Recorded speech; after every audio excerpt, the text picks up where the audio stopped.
जय श्री राम दोस्तों, मैं रीना चौहान आप सभी का स्वागत करती हूँ लड्डू गोपाल जी का यूट्यूब चैनल एसआर के टिप्स में। अगर आप लड्डू गोपाल जी की इस हैप्पी सी फैमिली से जुड़ना चाहते हैं तो जल्दी से एक सब्सक्राइब कर दीजिए और बेल आइकन दबा दीजिए, जिससे कि लड्डू गोपाल जी की हर एक वीडियो आपको मिल सके। तो चलिए वीडियो शुरू करते हैं।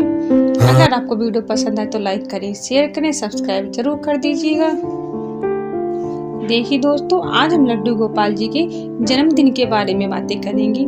तो जन्मदिन लड्डू गोपाल जी का 2 तरीके से मनाया जाता है। तो दोनों तरीकों में से कौन सा तरीका बहुत सही है, उत्तम है, जो हमको गोपाल जी का जन्मदिन मनाना चाहिए, कब मनाना चाहिए और किस तरीके से मनाना चाहिए, तो आज इसी टॉपिक पर हम बातें करेंगे। तो आप वीडियो को पूरा जरूर सुने और वीडियो को सुनकर आप कमेंट करके एक बार जरूर बताइएगा कि आपको वीडियो कैसी लगी। देखिए दोस्तों, आजकल घर घर में लड्डू गोपाल जी हैं, लेकिन कुछ लोग भक्ति भाव से उनकी सेवा करते हैं और कुछ दिखावे के लिए सेवा करते हैं। कुछ अपने मन से उनको लेकर आते हैं और कुछ अपनी इच्छा पूर्ति के लिए उन्हें लेकर आते हैं। कुछ लोग अपने शौक पूरे करने के लिए एक दूसरे को देखकर लड्डू गोपाल जी को लेकर आते हैं। लेकिन होता क्या है, थोड़े ही दिन उनकी सेवा होती है, उसके बाद सिर्फ एक दिखावा ही रह जाता है। 100 व्यक्तियों में से 2-4 ही व्यक्ति ऐसे हैं जो सच्ची भक्ति भाव से लड्डू गोपाल जी की सेवा करते हैं, बाकी सब दिखावा ही करते हैं। ये बात आप अपने आसपास भी देख सकते हैं और आपने देखा भी होगा।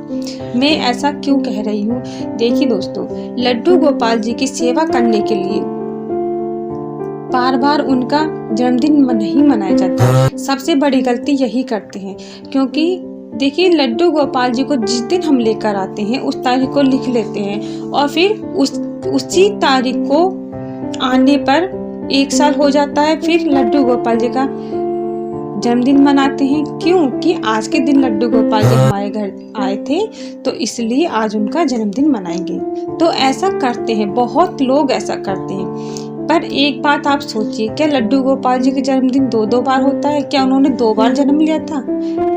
देखिए, लड्डू गोपाल जी का जन्मदिन साल में 1 बार ही मनाया जाता है, ठीक है, जन्माष्टमी के दिन।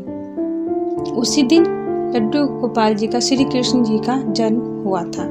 लेकिन जिस दिन हम अपने घर गोपाल जी को लेकर आते हैं वो जन्मदिन नहीं होता। देखिए, लड्डू गोपाल जी को हमने अपना बनाया है, उनसे एक बड़ा ही प्यारा सा रिश्ता जोड़ा है।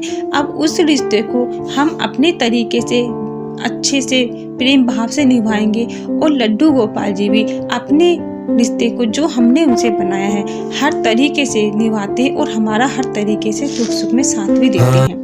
लेकिन घर में जब वो आते हैं तो हम उन्हें एक जन्मदिन का नाम देते हैं, क्योंकि हमारे घर में एक नए मेहमान का आना हुआ है या कहीं की जन्म हुआ है। लेकिन इसे जन्म नहीं कहना चाहिए। कहना क्या चाहिए, देखिए, घर में आने का मतलब है कि हमारे घर में एक नए सदस्य का आगमन हुआ है। आगमन का मतलब आप जानते ही होंगे, आगमन का मतलब होता है कि हमारे घर में कोई नया मेहमान आया है और हम उनके स्वागत की तैयारियां कर रहे हैं। देखिए, लड्डू गोपाल जी को जब हम घर लेकर आते हैं तो उनके आने की खुशी में उनके स्वागत की तैयारियां हम बहुत ही धूमधाम से करते हैं। इसीलिए जिस दिन आप लड्डू गोपाल जी को अपने घर लेकर आते हो, सब कुछ उनको सौंप देते हैं, घर भी, परिवार, हम खुद भी उनके हो जाते हैं। तो इस तारीख को आप लिख लीजिए और जब इस तारीख को, इस दिन को पूरा 1 वर्ष हो जाता है, तो तब आप लड्डू गोपाल जी के आने की जो खुशी है, जो आपने उनके आने के स्वागत में तैयारी की थी, उस समय को आप याद करें और फिर से उनकी इस दिन को खुशियों से मनाएं।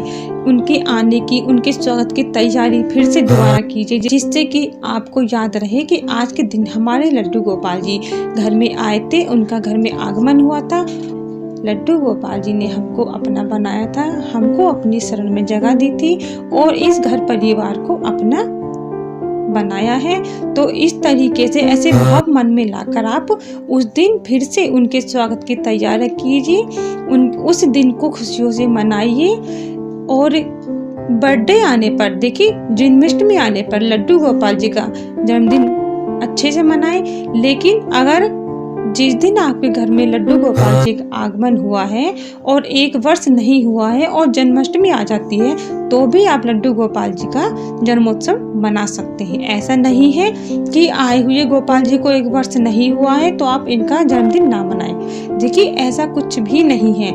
चाहे आप इनको जन्माष्टमी वाले दिन लाएं या पहले लाएं या बाद में लाएं, और 2-4 महीने ही अगर हुए हैं घर में आए हुए, फिर भी आपको इनका जन्मोत्सव मनाना चाहिए। ठीक है, जन्मोत्सव साल में 1 बार ही मनाया जाता है और वो दिन है जन्माष्टमी का। इसी दिन श्री कृष्ण भगवान का बर्थडे हुआ था, जन्म हुआ था, और इसी दिन को आप याद रखें और इनका जन्मोत्सव मनाएं। लेकिन जिस दिन आप घर में लेकर आते हो, इस दिन को आप जन्मदिन ना मनाएं, सिर्फ आगमन, इनके आने की खुशी की आप घर में पार्टी करें, एंजॉय करें, कुछ भी करें, लेकिन केक, देखिए लड्डू गोपाल जी के बर्थडे पर जो केक कटवाते हैं ये भी एक गलत बात है। देखिए, आप खुशी मनाते हैं, लेकिन कभी कभी व्यक्ति खुशी में इतना डूब जाता है कि उसे सही गलत का पता भी नहीं चलता। देखिए, लड्डू गोपाल जी का जन्मोत्सव मनाने के लिए केक कटवाने की जरूरत नहीं होती है। ठीक है, बहुत ऐसे, देखिए कुछ व्यक्ति ऐसे होते हैं जो लड्डू गोपाल जी के जन्मदिन पर केक मंगवा कर काटते हैं, लेकिन केक में देखिए एग मिक्स होता है, बिना एग के केक नहीं बनता है। कि कुछ कहते हैं कि बिना एग वाला केक है, लेकिन ऐसा नहीं होता है। देखिए, जहाँ एग वाला केक बनता है वहीं बिना एग वाला भी केक बनता है, लेकिन बनता तो उसी जगह पर है, उन्हीं बर्तन से वो बनता है। लेकिन भूल से भी आप लड्डू गोपाल जी के बर्थडे पर केक ना कटवाएं। आप मिठाई ले सकते हैं, मिल्क केक ले सकते हैं, आप कोई भी मीठी चीज़ ले सकते हैं, बहुत चीज़ें आ सकती हैं। और कुछ भी अगर आपको नहीं मिलता है तो आप माखन और मिश्री का भी भोग लगा सकते हैं, प्रसाद में भोग लगा सकते हैं और प्रसाद में बांट सकते हैं। तो आप इन बातों का ध्यान जरूर रखें और लड्डू गोपाल जी के आने की खुशी में एंजॉय करें, स्वागत की उनकी तैयारियां करें, हर साल करें, लेकिन बर्थडे ना मनाएं। तो आपको ये मेरी बातें कैसी लगी, विचार आपको कैसे लगे, कमेंट करके जरूर बताइएगा।